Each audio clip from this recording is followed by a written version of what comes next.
شکریہ جناب اسپیکر. میں اپنی بات کرنے سے پہلے بڑا افسوسناک واقعہ کل ہوا اور ہمارے افیسر اپنی جان کا نذرانہ دے چکے. اللہ تعالیٰ ان کو اپنی جوار رحمت میں جگہ عطا فرمائے, ان کے لواحقین کو صبر دے. پوری قوم کی طرح یہ اسمبلی بھی اس غم میں برابر کی شریک ہے. میں ایک گزارش کرنا چاہتا ہوں. آج ایک جناب اسپیکر فیصلہ آیا اور اس پہ جب یہ کہا جا رہا ہے کہ یہ ممنوعہ فنڈنگ کیس ہے, فارن فنڈنگ کیس نہیں ہے, تو مجھے یہ کوئی بتا دے کہ کیا قانون جو ہے ممنوعہ فنڈنگ کی اجازت دیتا ہے؟ کیا فارن فنڈنگ کیس کی طرح یہ جرم نہیں ہے؟ اور اسی طرح میری گزارش آج یہ ہے کہ ہم سنتے آئے تھے اور جناب اسپیکر آپ جیسے سینئر جو پارٹی کے مختلف عہدیدار ہوتے ہیں, سینئر پارٹی ورکر ہوتے ہیں, ہم تو یہ سنتے آئے تھے کہ پاکستان کے اندر سے جماعتوں کو فنڈنگ ہوتی ہے اور ان سے وہ الیکشن لڑتی ہیں, اپنے معاملات کو دیکھتی ہیں, مگر پاکستان کی تاریخ میں ایسا پہلا واقعہ, پہلا کیس ہے جو فارنر فنڈنگ کر رہے ہیں, جو مختلف پاکستان سے باہر کی شخصیات فنڈنگ کر رہی ہیں, غیر ملکی کمپنیاں فنڈنگ کر رہی ہیں. وہ کن مقاصد کے لیے کر رہی ہیں؟ اصل ایشو تو یہ ہے. اصل ایشو یہ نہیں ہے کہ یہ کہتے ہیں کہ جناب اگر اجازت ہو تو جنید صاحب, ڈاکٹر صاحب, میں گزارش کر رہا ہوں کہ یہ ایشو نہیں ہے جو آج یہ بات کر رہے ہیں کہ جناب فنڈنگ سے ہم اپنے معاملات چلاتے ہیں. بھائی چلائیں. ہمارا ایشو تو یہ ہے کہ فارن لوگ جو ہیں, کمپنیاں جو ہیں غیر ملکی, انہوں نے آپ کو کن مقاصد کے لیے پیسہ دیا اور آپ نے وہ مقصد کب اور کس طرح پورا کیا. اب آ جائیں, میں شروع کرتا ہوں سی پیک سے. ہمارے ہمسایہ ممالک اور بعض دوست ممالک کے اندر وہ شخصیات, پاورفل شخصیات, انہوں نے بھی فنڈنگ کی. اس کو وجہ کیا تھی کہ آپ گوادر کو اپ گریڈ کر رہے تھے, آپ گوادر سے بلوچستان کے اندر 800 کلومیٹر روڈز بنا رہے تھے. آج جب سی پیک کا ذکر کرتے ہیں تو آپ سی پیک کا 40% بلوچستان میں خرچ کر رہے تھے, جس سے پاکستان مضبوط ہوتا, چاروں اکائیاں مضبوط ہوتی اور پاکستان کی فیڈریشن مضبوط ہوتی. مگر ہوا کیا, 2014 میں سی پیک کا منصوبہ پایا تکمیل کو نہ پہنچے, دھرنے شروع کیے گئے. اور جو کہنا چاہتا ہوں وہ اصل بات یہ ہے راجہ صاحب, محترم اسپیکر صاحب, گزارش اتنی ہے کہ آپ کی جماعتوں کے پاس سینکڑوں, ہزاروں اور میکسیمم لاکھوں روپیہ ہوتا تھا. آپ ذہن سازی نہیں کر سکتے تھے نوجوانوں کی اس طرح جس طرح اربوں خربوں روپیہ غیر ملکی لگنے کے بعد پاکستان کے اندر غدار جو ہے وہ محب وطن اور جنہوں نے پاکستان کے لیے صرف کیا, جو محسن پاکستان تھے, وہ چور ڈاکو کہلائے. اور یہ اس سے پہلے ہوتا رہا, مگر ہوتا کیا تھا, آپ نے محترمہ فاطمہ جناح کو غدار کہا مگر وسائل پاکستان کے استعمال ہوئے.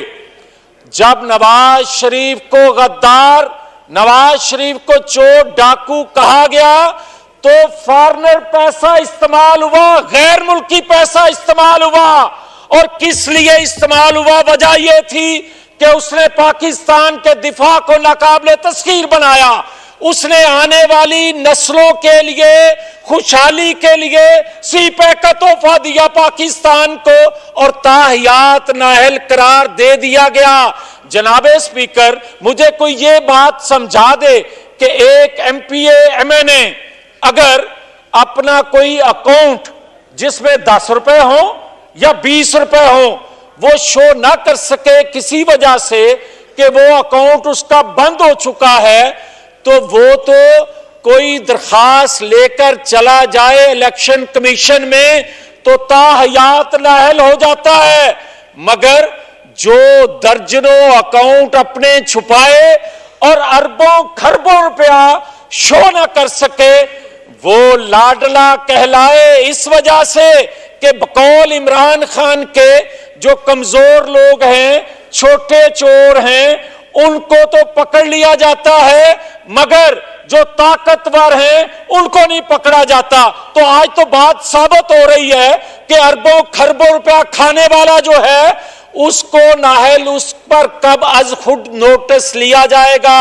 اور ثاقب نثار کی اپنی ججمنٹ ہے جو حنیف عباسی کیس میں ہے کہ وہ لکھتے ہیں، فیصلہ دیتے ہیں کہ جناب جو کچھ آپ دے رہے ہو یہ الیکشن کمیشن کا کام ہے کہ وہ اسکروٹنی کرے اور اس کے بعد فیصلہ دے۔ تو آج تو اسکروٹنی کے بعد الیکشن کمیشن نے فیصلہ دے دیا، تو یہ ہے وہ کیس میرا جو میں کہنا چاہتا ہوں، یہ صرف سرٹیفائی چور ڈاکو نہیں بلکہ پاکستان کا پہلا شخص ہے، پہلا کیس ہے پاکستان کے اندر جو ایک ادارے نے اس کو کہا کہ یہ غدار ہے پاکستان کا۔ یہ پہلا موقع ہے کہ ایک ادارے نے کہا کہ اس نے پاکستان کے مفادات کو بیچا ہے۔ یہ ہے کیس ہمارا کہ پاکستان کے مفادات کو بیچنے والا، پاکستان کے مفادات کا نقصان کرنے والا اور جنہوں نے اس کو پیسہ دیا ان کے مفادات کا تحفظ کرنے والا کیسے پاکستان کا محافظ ہو سکتا ہے؟ کس منہ سے بات کرتا ہے کہ ہم آزادی چاہتے ہیں؟ کس سے آزادی چاہتے ہیں؟ یہ تو پاکستانی قوم کو غلام بنانے کا موجب بنا۔ اس لیے میں کہتا ہوں کہ آج سے اس شخص کو نہ صرف چور ڈاکو کہا جائے بلکہ یہ پاکستان کا پہلا رجسٹرڈ غدار ہے۔ یہ پاکستان کا غدار تھا، ہے اور اس وقت تک رہے گا جب تک عدالتیں جو ہیں اس پر از خود نوٹس لے کر یہ فیصلہ نہیں دیتی کہ نواز شریف اپنے بیٹے سے تنہا نہ لینے پر تاحیات کیسے نااہل ہو گیا، اور جس نے اربوں خربوں روپے غیر ملکیوں سے انڈین سے لیے وہ کیسے محب وطن ہو سکتا ہے؟ اگر پاکستان کو بچانا ہے، اگر پاکستان کو آگے لے کر چلنا ہے تو لیول پلینگ فیلڈ جو ہے وہ نواز شریف سمیت سب کو دینا پڑے گی، اور ثاقب نثار جیسے لوگوں کے کیے ہوئے فیصلے جس طرح اس سے لیے گئے تھے اسی طرح واپس نہ لیے گئے تو یہ ملک آگے نہیں چل سکے گا۔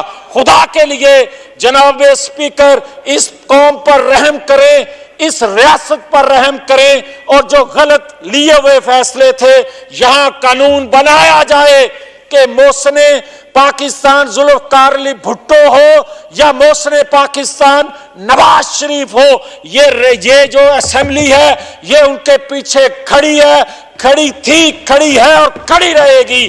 یہ ہمارے ادارے کا مسئلہ ہے، یہ اس کی آزادی کا مسئلہ ہے۔ YouTube پر گوگلی نیوز دیکھنے کے لیے youtube.com کی سرچ بار میں googly news T V type کریں۔ گوگلی نیوز کے پیج پر سرخ رنگ کے سبسکرپشن والے بٹن پر کلک کرنا نہ بھولیے۔ YouTube پیج پر اپلوڈ ہونے والی ویڈیوز سے باخبر رہنے کے لیے بیل آئیکن پر کلک کیجیے۔ آپ کو ہر نئی ویڈیو کے بارے میں نوٹیفیکیشن موصول ہو جائے گا۔